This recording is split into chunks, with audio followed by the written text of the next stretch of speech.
गुरुकुलों में तो एकलव्य का अंगूठा काटा जाता रहा है।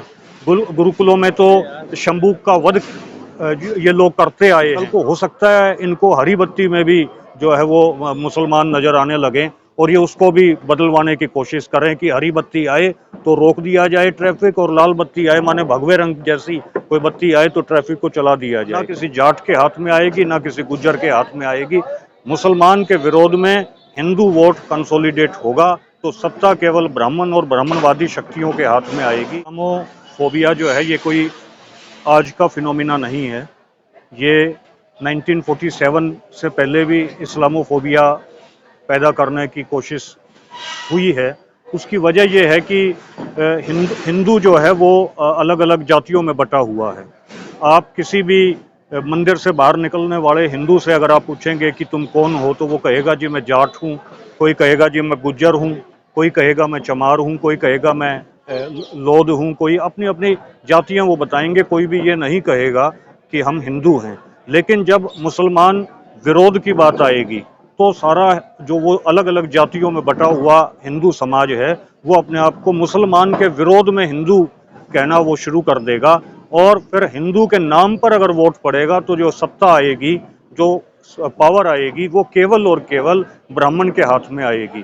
वो ना किसी जाट के हाथ में आएगी, ना किसी गुज्जर के हाथ में आएगी। मुसलमान के विरोध में हिंदू वोट कंसोलिडेट होगा तो सत्ता केवल ब्राह्मण और ब्राह्मणवादी शक्तियों के हाथ में आएगी। जिस वजह से जो है ये इस्लामिक फोबिया खड़ा करते हैं और जिसकी वजह से ही ये इस मुल्क में फसाद करवाते हैं, क्योंकि फसाद कराने से जो जातियों में बटा हुआ हिंदू समाज है वो फिर हिंदू बन जाता है।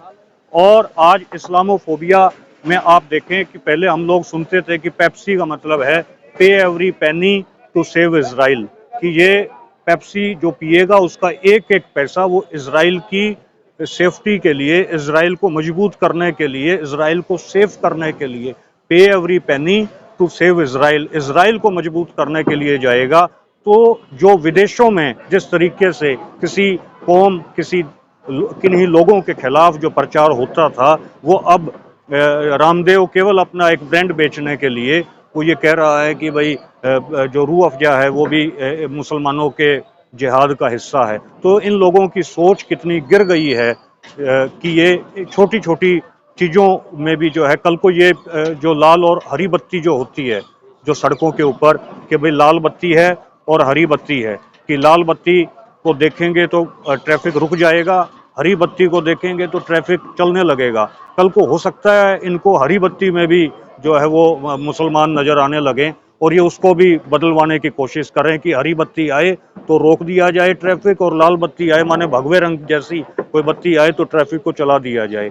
तो इस वजह से जो इस्लामोफोबिया है वो ये लोग पैदा करने की कोशिश इस वजह से कर रहे हैं कि इनको इलेक्शन में फ़ायदा हुए। और अब कॉरपोरेट का जो है वो जो कॉरपोरेट के फ़ायदे हैं वो भी इनके साथ जुड़ गए हैं, क्योंकि जो अरावली की बेल्ट की जो ज़मीन है जिसमें मेव मुसलमान है, जो अब मुंबई दिल्ली इंडस्ट्रियल कॉरिडोर बन रहा है, जिसकी वजह से मुंबई दिल्ली इंडस्ट्रियल कॉरिडोर की जो आसपास की ज़मीन है उनका रेट बढ़ रहा है और उस ज़मीन को इनको और भी अपने प्रोजेक्ट्स लाने के लिए एक्वायर करना है, उनको उनकी एक्विजिशन करनी है, उनका अधिग्रहण करना है। तो जिस वजह से ये ज़रूरी है कि आज मुसलमानों को बदनाम किया जाए, जिस वजह से डेढ़ एक 2 साल पहले इन्होंने मेवात में भी दंगा करवाने की कोशिश की थी कि इनको पहले बदनाम करो मेवों को, मुसलमानों को, फिर इनकी ज़मीन को कब्जा हो।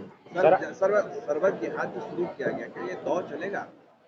देखिए ये दौर जो है, हम इतना हमारी जिम्मेदारी है कि हम हरियाणा और पंजाब में तो इसको चलने नहीं देंगे, और बाकी जो है वो हम कह नहीं सकते। जहां हम बैठे हैं अपनी धरती के ऊपर तो हम इस दौर को चलने नहीं देंगे। या कितना ज्यादा है कोरोना जिहाद, लैंड जिहाद, लव जिहाद, अब फूड जिहाद, अब सरबत जिहाद भी आ गया, कैसे देख रहे हैं? देखिए ये तो कुछ न कुछ जिहाद ये लेकर आते रहेंगे। अब आगे मैंने बताया हो सकता है ये लाल बत्ती और हरी बत्ती का जिहाद भी ले आएँ, तो लेकिन सबसे ज़्यादा ज़रूरी है कि भाई ये जिहाद जहाँ से चल रहा है उस ज्ञान को हमें समझना पड़ेगा, उस बुनियादी बात को हमें समझना पड़ेगा, क्योंकि ये तो रोज़ कुछ ना कुछ लाते रहेंगे। और बुनियादी बात यही है कि ब्राह्मण जो है इस देश में मुसलमान का विरोध करके हुकूमत करना चाह रहा है। आप कह रहे हैं कि ब्राह्मण रामदेव जिस तरह की बात कर रहे हैं, आपको क्या लगता है कि वो यहाँ तक पहुँच गए हैं, अपना जो सामान बेचना है वो बेच, लेकिन किसी समाज के पतंजलि प्रति शरबत को नफरत बेचने फैला के लिए वो कह रहे भाई जो मुआवजा है ये वो मस्जिद बनेगा, मदरसा बनेगा, आप खरीदेंगे तो ये बनेंगे, ये खरीदेंगे तो गुरुकुल बनेगा, आश्रम बनेगा। देखिए, हमारे हरियाणा में आर्य समाज के प्रभाव की वजह से बहुत गुरुकुल रहे हैं, लेकिन उन गुरुकुलों से आज तक कोई एक भी आईएएस ऑफिसर नहीं निकला और उन गुरुकुलों से आज तक कोई भी एक ढंग का सरकारी अधिकारी नहीं निकला। तो फर्ज करो ये गुरुकुल बना भी लेंगे तो उनसे स्टफ कौन सा निकलेगा? स्टफ तो जामिया मिलिया इस्लामिया से निकलता है, स्टफ तो जो है वो जेएनयू से निकलता है। तो जिस वजह से ये अगर मान लो लाना भी चाह रहे हैं कि भाई गुरुकुल बनाएंगे, गुरुकुल का इतिहास क्या है? गुरुकुलों में तो एकलव्य का अंगूठा काटा जाता रहा है, गुरुकुलों में तो शंभू का वध ये लोग करते आए हैं। इस वजह से ये जरूरत गुरुकुलों की और जो है ये आपके इन खोलने की नहीं है। आज इस देश में जरूरत है कि ढंग की एजुकेशन, साइंस की एजुकेशन, रैशनल एजुकेशन का प्रचार प्रसार हो।